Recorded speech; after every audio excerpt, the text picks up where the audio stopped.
For our product, we have to divide it in three items: material handling, service, and parts.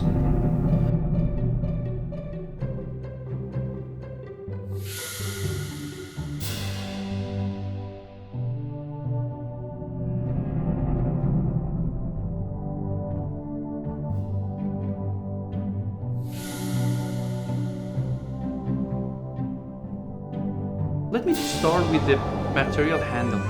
We focused on used forklift.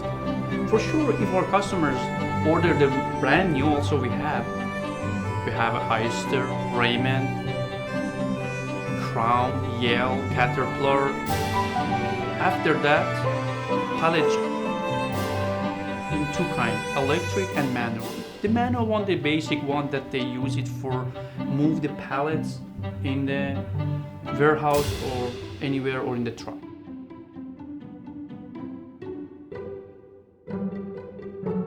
The electric one, when they have more pallet for daily move and they need be faster, they are going by the electric pallet jack. Electric pallet jack, we have it in used and brand new. We have a hydraulic table too. Some company, they need to pick up or bring down the stuffs and they need the tables that's working with the hydraulic system. We have those kind also.